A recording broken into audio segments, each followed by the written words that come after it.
Du coup, en l'espace d'une dizaine d'années, une douzaine d'années, comment vous vous êtes différencié par rapport à ce secteur-là?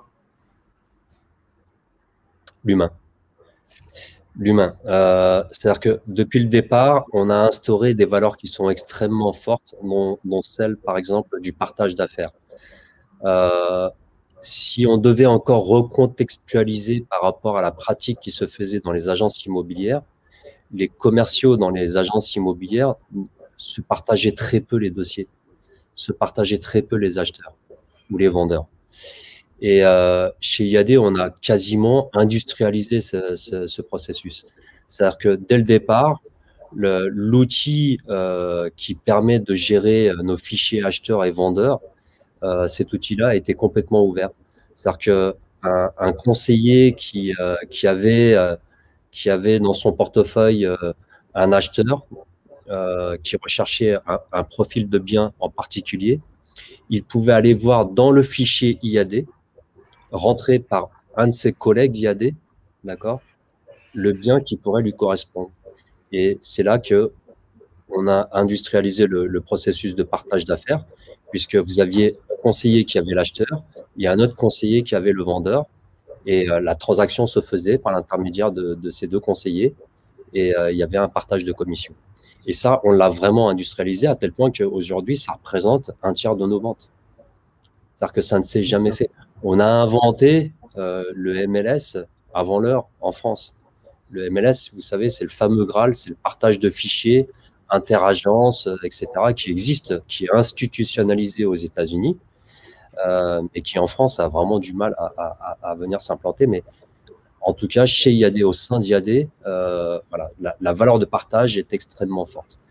L'humain aussi, parce que au-delà des valeurs, vraiment, ce qui fait, moi, ma plus grande des fiertés, c'est pas tant la croissance exceptionnelle d'IAD, c'est pas tant la valorisation, c'est voir l'épanouissement et le bonheur qu'il peut y avoir dans les yeux de ceux qui travaillent chez nous. On a 2 grands événements chez IAD chaque année. On a la convention nationale qui est organisée au mois d'octobre, où là, on réunit nos conseillers et on fait un séminaire avec une soirée, etc., etc. Et puis, on a ce qu'on appelle le Cap Management qui a lieu plutôt en début d'année, où on réunit tous nos managers pendant 3 jours.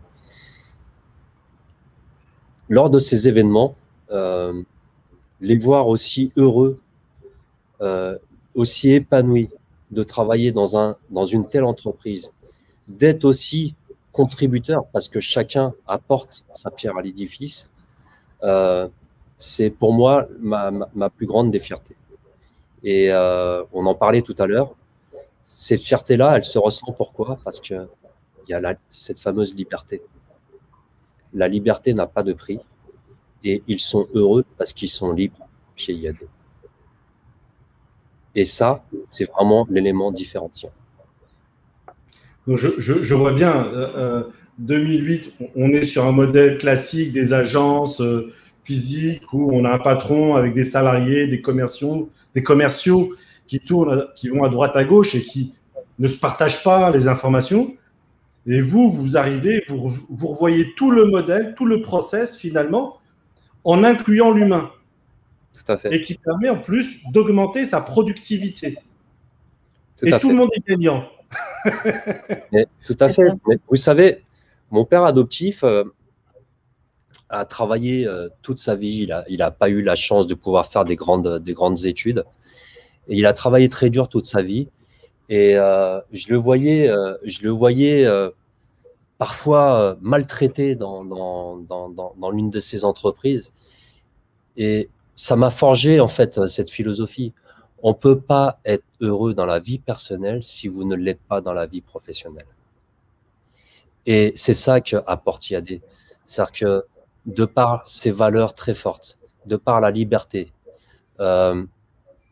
ça permet en fait de faire voler en éclats cette barrière qu'il y a entre la vie professionnelle et la vie personnelle. Et lorsqu'on est épanoui au boulot, en général, on peut l'être personnellement. Voilà, tout simplement. Moi, j'aime bien dire un petit problème que je dis souvent, c'est avec les objectifs professionnels, c'est avec les objectifs professionnels qu'on peut atteindre ces objectifs personnels. Et c'est exactement ça. C'est-à-dire que si on est bien dans son travail et que on va pouvoir atteindre in fine ces objectifs personnels. Et j'imagine beaucoup de gens, beaucoup de salariés qui étaient dans des agences immobilières ont dû voir votre modèle et se dire, ben moi maintenant, je veux être indépendant, je veux bosser pour mon propre compte et connaissant bien le métier, je vais, je vais rejoindre les équipes IAD. Donc effectivement, ça peut qu'attirer in fine des personnes. Donc ça, c'est magnifique, c'est bien joué. J'irais même je crois plus au management, je crois plus au management tel qu'on l'a connu par le passé. Pour moi, c'est une méthode qui est un peu has-been. Et je crois plus, lorsque vous êtes chef d'entreprise, je crois plus en la bienveillance, parce que un salarié ou un collaborateur qui se sent bien dans votre entreprise sera le meilleur des ambassadeurs. Effectivement. Mais la bienveillance amène à d'autres problématiques, dans la mesure où si vous ne faites plus de management, là, pour le coup, vous devez faire du leadership. Ouais. Exactement. Et pour moi, un leader, c'est quelqu'un de bienveillant. Excellent. Je pense que la bienveillance, effectivement, c'est le mot-clé, effectivement, pour un entrepreneur, pour du management, avoir cette bienveillance. Merci, Jérôme. C'est gentil. C'est vraiment super. On a vraiment là l'exemple d'un vrai leader.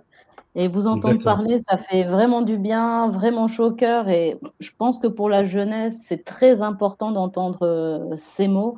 Un leader, c'est pas un petit chef, effectivement, pour monter, il faut accompagner.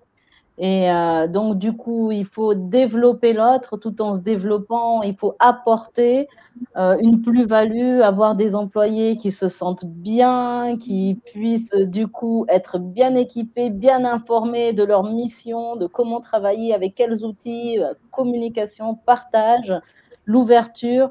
Un grand leader, c'est vraiment celui qui n'est pas là pour se mettre en avant, mais qui est là pour faire avancer l'entreprise, du coup avancer chaque individu qui est dans l'entreprise. Moi,